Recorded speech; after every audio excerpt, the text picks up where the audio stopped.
Margaret Voss slid the enrollment folder back across her desk before Andre Whitfield's daughter had even finished spelling her own last name.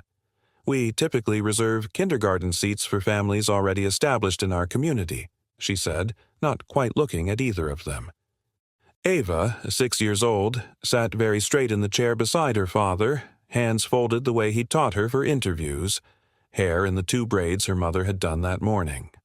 Andre wore a plain navy quarter-zip pullover, dark jeans, a leather folio holding transcripts, immunization records, and a signed acceptance letter from the admissions portal 3 weeks earlier. He'd let a stranger take the last visitor parking spot without a word on the way in. That was how he preferred it. "She has a seat," Andre said evenly. "Confirmed enrollment, portal reference number attached to the folder." Portal confirmations get reviewed by committee. That's separate from acceptance. Voss folded her hands. "May I ask how you found out about Ashcombe?" "A friend of the family recommended it." "And you're aware of the tuition?" "I paid it in full for the year, 3 weeks ago." The question that followed took Andre a full second to be sure he'd heard correctly. "Full tuition, up front, for a family we don't have on file anywhere. That's unusual for us." Voss said it plainly, as if stating something about the weather. Down the hall through the open door, another parent, blazer, Cartier watch, walked past with a toddler on her hip, waved through by a receptionist without a single form requested. Andre noticed. Ava noticed, too, though she didn't say anything, just watched her father's face for a cue. "Give me a moment," Voss said, and rose from her desk with the folder in hand, phone already lifting to her ear before she'd cleared the doorway. Through the frosted glass, Andre watched her lower her voice and angle her shoulder away. He kept his hands folded on the desk, the way he'd trained himself a long time ago, and reached over to rest one hand lightly on Ava's shoulder. "You're doing great, kiddo." "Is something wrong?" Ava asked quietly.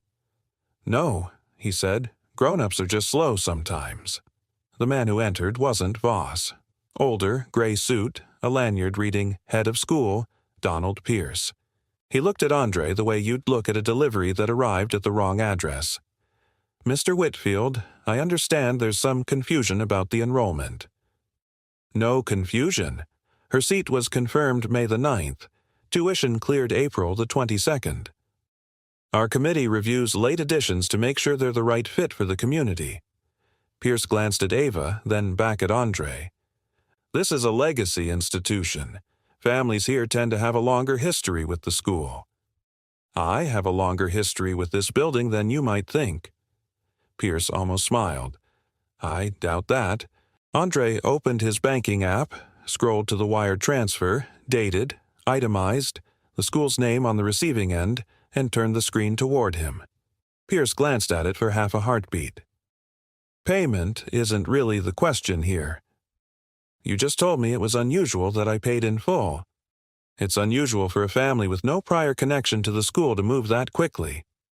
He'd already moved the goalpost before Andre finished making his case because the money had never actually been the point. Andre understood, in that moment, exactly where the afternoon was heading. He'd stood in smaller versions of this room his whole life, just never with his daughter watching him do it. "I'd like her enrollment confirmed," he said, "and we'll be on our way." "That'll happen once the committee reviews the file." Pierce nodded toward the door. "Perhaps it's best if you both wait outside while we sort this out properly. She has a valid signed seat. There's nothing to sort out. On matters of community fit, I don't need a signed form to ask questions." It wasn't true, not under the school's own published policy, and some part of him likely knew it. But the office was arranged exactly the way rooms like this always were, built for people who wouldn't push back. Ava's small hand found her father's sleeve. "Daddy, are they going to let me stay?" "Yes," Andre said, steady though his jaw had tightened. "They are." A young admissions coordinator, Priya Anand, appeared in the doorway holding a folder of her own. "Sir, I processed this enrollment myself in May. Everything cleared underwriting and the community review that week." "This isn't your matter, Priya," Pierce said, not turning. "I signed off on it personally." "Then you'll want to be careful how you characterize that going forward."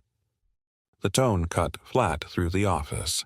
Priya's mouth closed, but her eyes stayed on Ava, an apology she had no power to make good on. Pierce folded his hands. "Given the concerns, I think it's best the seat go to a family from our wait list instead. We'll refund the tuition in full." "On what grounds?" "On the grounds that I'm the head of this school." Andre felt something settle hard in his chest, colder than anything he'd carried into smaller rooms before, because this time it wasn't only about him. He looked down at Ava, who was watching him with the particular stillness children learn when they sense an adult trying to protect them from something. He set his hand over hers.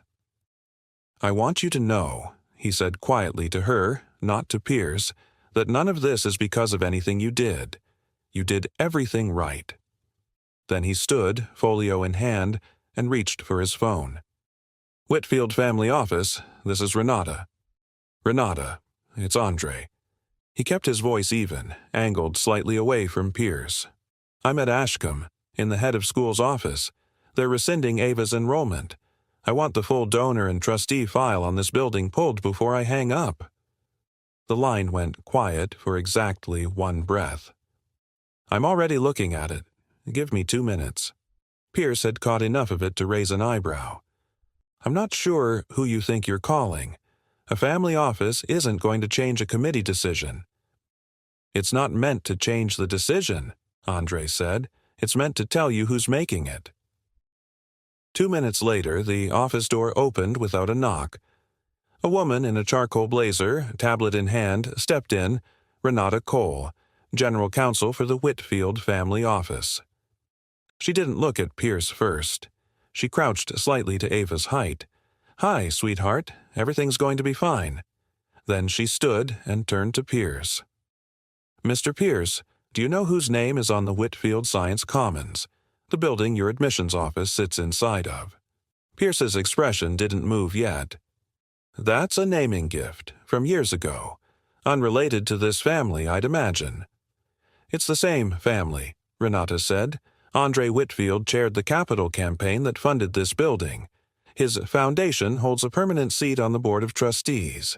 You've been sitting in his conference room for this entire conversation." The silence in the office had a texture, the kind that moves through a small space before anyone says anything else. Pierce's eyes went, almost against his will, to the wall behind him, to a small brass plaque he'd walked past 1,000 times without reading, a founding name, half forgotten, matching the man in front of him. The color left his face in stages. "Mr. Whitfield, I had no idea." "You had my daughter's signed enrollment in your hand," Andre said, not raising his voice. "You had a wire transfer with the school's own name on it. You asked how quickly a family like mine could move that much money, like it was evidence of something. That's exactly the problem. A family doesn't need a plaque on the wall to deserve a straight answer." Pierce had no response left. Andre turned to Renata. "Pull the last 3 years of admissions decisions flagged for community fit review. I want to know how many of those families looked like mine." "Sir, that's the entire late admissions history for the school. I know exactly how large that file is." The review opened within the week.